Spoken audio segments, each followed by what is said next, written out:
안녕하십니까. 돈 안 들이고 건강해지는 통찰의학 성형외과 김찬우입니다. 반갑습니다. 오늘 주제는 만성 림프 오염 증후군에 대해서 설명드리고자 합니다. 만성 림프 오염 증후군이란 용어를 그 전에 많이 써왔긴 했는데 실제 이렇게 이것만 딱 주제로 제가 다룬 적이 없어서 이 부분에 대해서 자세히 설명드리고자 준비를 했습니다. 실제 이 용어는 제가 만든 용어고 의학책에서는 이런 용어가 없습니다. 그렇지만 통찰의학 쪽에서 봤었을 때는 림프 오염된 것이 만성적으로 이루어져서 그것이 몸의 증상들을 일으키는 증후군이 되었다라는 표현으로 이게 가장 맞는 용어가 아닐까 싶어서 제가 명명을 해보았고요. 그러면 이 만성 림프오염 증후군은 의학에는 어떻게 되어 있냐면은 만성 알레르기로 되어 있습니다. 그러니까 예를 들면 잠시 설명드리겠습니다. 림프오염의 증후군이 있는 이 증상들이 어떤 게 있냐면 코에 콧물이 난다.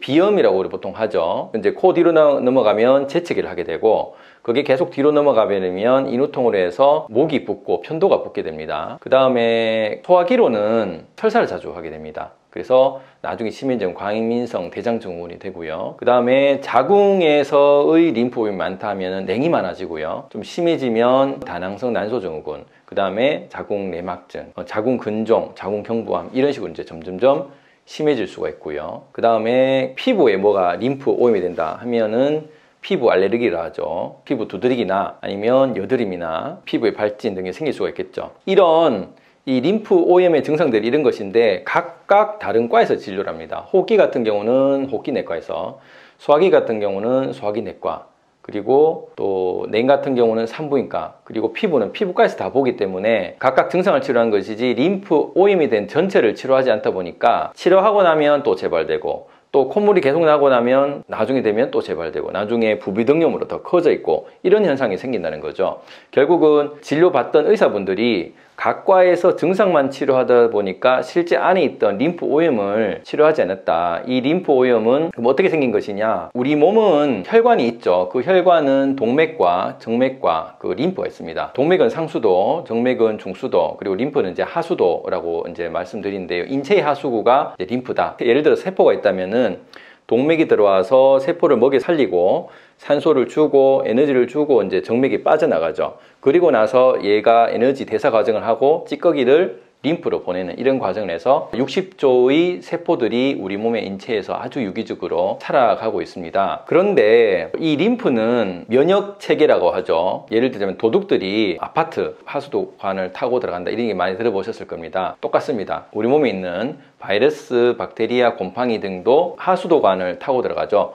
혈액으로 들어가 버리면 폐혈증이 걸리기 때문에 동맥, 정맥에는 들어가지 않도록 림프에만 타고 들어가도록 림프에서 이제 도둑들을 다 잡는 백혈구나 T세포, B세포가 이렇게 도둑들을 잡는 이런 역할을 하고 있게 됩니다. 그런데 예를 들면 이 림프는 몸 전체에 한 400~500개의 림프절과 머리털부터 발끝까지 하수가 굉장히 많이 분포가 되어 있는데요. 그 중에 대표적인 게 이제 호흡기계죠. 호흡기계 가장 말단부는 이제 코끝이 되겠고요. 코끝에는 코털이 있습니다. 그러면 이게 코털 세포라면 여기 이제 코 점막이 있겠죠.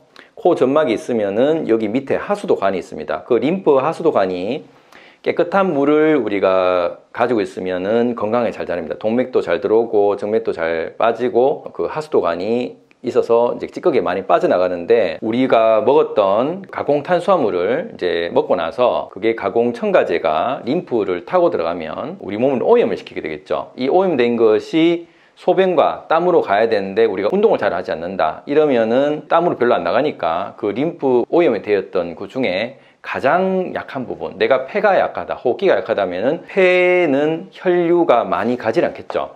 그러면 세포가 있는데 피는 많이 안 가고 몸에 있는 찌꺼기 많다면은 결국 이 부산물의 찌꺼기 때문에 이 세포는 약해질 수밖에 없습니다. 이렇게 해서 이제 가공 탄수화물에 의해서 림프 오염이 되게 되고 그럼 내가 안 움직이게 되면 이 림프 오염은 땀으로 나가질 않으니까 점점점 차게 됩니다. 그럼 이 차게 되면 그래도 운동을 안 하더라도 우리 몸에서는 잘 때 정화를 해주게 되죠. 그럼 어떻게 정화를 해주냐면은 멜라토닌 나와서 정화를 해주는데 이 멜라토닌은 반드시 불을 끄고 자야 되고 깊은 잠을 잤었을 때 이제 나오게 되는 겁니다. 이 깊은 잠을 자려고 하면 이제 성장 호르몬이 나와야 되겠죠. 그래서 결과적으로 멜라토닌이 나오고 성장 호르몬이 나와서 몸을 치료를 하게 해주려면 완전 불이 차단이 되도록 한 다음에 한 밤 10시에서 11시 이 사이에 주무셔야지 한 새벽 4~5시까지 우리가 성장 호르몬하고 멜라토닌이 나와서 이 멜라토닌이 가장 몸에 있는 강력한 항산화제이기 때문에 청소를 해줄 수가 있다. 근데 이렇게 우리 몸에 운동과 자는 거에 정화 능력이 있음에도 불구하고 우리가 먹는 것만 많이 찾고 자는 것도 늦게 자고 땀을 잘로 빼질 않다 보니까 찌꺼기 계속 차는 거죠. 그렇게 해서 우리가 뭐 피부에 발진이 난다든지 비염이 생긴다든지 이런 냉이 생긴다. 그러면 이게 어떤 사람은 냉이 먼저 심해지고 어떤 사람은 설사가 먼저 되고, 이건 왜 그러냐면은 이건 좀 유전과 관계되는데 태어날 때부터 그쪽이 좀 약한 분들이 있습니다. 원래 장이 엄마 아빠가 좀 약했던 분들은 혈관 자체가 좀 작을 거고요. 그러면 들어가는 영양분이 작다 보니까 똑같이 먹으면 우리가 먹는 것도 보면은 가족끼리 있으면은 비슷한 것을 먹게 되죠. 핫도그를 좋아하면 계속 핫도그를 좋아하고, 불량식품을 좋아하면 불량식품을 같이 좋아하게 되고, 또 채식을 좋아하면 또 채식을 좋아하는, 그런 비슷하기 때문에 먹는 음식에서 똑같이 또 가공 탄수화물이 올라가는 그런 현상이 생기니까 좀 이어받는 것도 있고 자기 어떤 후천적인 습관도 있을 수가 있다, 이렇게 이해하시면 됩니다.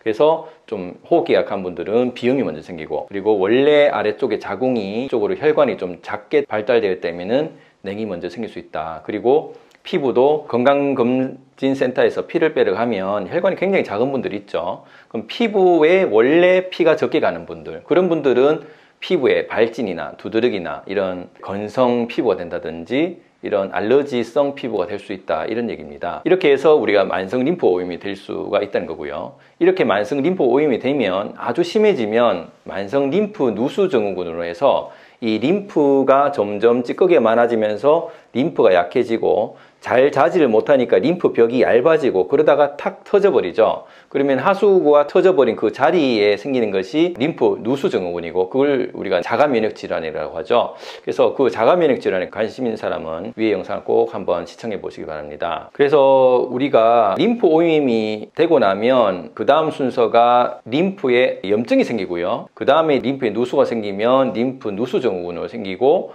그 다음이 이제 암으로 생기는다는 거죠. 그래서 결과적으로 우리가 먹었던 음식이 내 몸을 아프게 하고 면역계를 이제 무너뜨리고, 내가 편하게 움직이지 않았던 것이 땀으로 나가지 않고, 그리고 생각이 많았던 것이 결국은 잠을 잘 자지 못하는, 그래서 먹고 자고 운동하는 이 세 가지를 조절 못했던 것이 내 몸을 좀 아프게 했다. 결국 이 내 몸을 아프게 하는 거는 결과적으로는 길게 봤을 때 암으로 갈 수 있기 때문에 이 림프 오염을 좀 미리 사전에 차단하는 게 좋겠다. 그럼 어떻게 해야 되겠냐? 원인에서 답이 나왔으니까 당연히 밤 11시부터 4시 사이는 일찍 주무셔야 될 거고요. 두 번째는 가공 탄수화물을 일절 끊으셔야 됩니다. 그리고 이거를 잘 못하겠다 하시는 분들은 물론 최대한 줄여야 되겠지만 야채를 많이 드셔서, 야채가 항산화제이기 때문에 우리가 몸을 디톡스를 좀 하는 게 필요하다. 똑같이 매일 야채를 먹기 쉽지 않으니까 월화수목 금토일 7가지를 빨주노초 파남보의 파이토케미칼, 과일 색깔이나 야채 색깔을 이렇게 구분해서 먹는 방식도 있고요. 여러 가지 방식으로 해서 야채나 과일을 드시는 방법이 있다, 이렇게 얘기 드릴 수 있고요. 그 다음에 땀을 내는, 그러니까 운동을 하는 것보다 땀 나는 게 중요합니다. 반드시 운동이 아니더라도 춤을 춰도 되고요, 누구를 봉사를 해 주셔도 되고, 아니면 운동을 해도 되고, 땀이 나야지 찌꺼기가 나가기 때문에 그냥 살살살 걸어서 1시간 동안 땀 안 나는 것보다는 잠시 하더라도 땀을 좀 내는 게 중요하다. 그렇게 해서 몸에 있는 찌꺼기를 내보내지 않으면 결국은 안에 있던 것이 뭐 여드름이나 아니면 콜린성 두드러기나 여러 가지 방식으로 생길 수 있다는 거죠. 오늘 어떠셨습니까? 림프 오염 증후군은 결과적으로는 우리가 먹었던 음식 때문에 생기고, 우리가 스트레스 받았던 이런 정신적인 것 때문에 생긴 것이라서 결과적으로 뭔가 표현을 해줘야 된다. 땀으로 내쉬고, 그리고 일찍 주무시면 나중에 림프 염증, 그리고 림프 누수, 나중에는 암으로 갈 수 있는 것을 미리 방지할 수 있지 않겠나. 그래서 이런 림프 오염이 있는 분들은 결국은 콧물이나 설사나 냉으로 우리에 있는 물을 계속 쓰게 되죠. 차가 기름이 가장 중요한 것이라면 우리는 물이 가장 70%를 유지해야 되는 중요한 것인데, 물을 아무리 마셔도 쓸데없는 물들이 계속 이런 식으로 나간다면은 우리 몸은 점점 건조해지고 이제 세포도 쭈그러질 수밖에 없죠. 스스로 우리가 노화를 만드는 행동들은 안 하시면 훨씬 더 건강한 삶을 살 수 있지 않겠나 싶습니다. 감사합니다.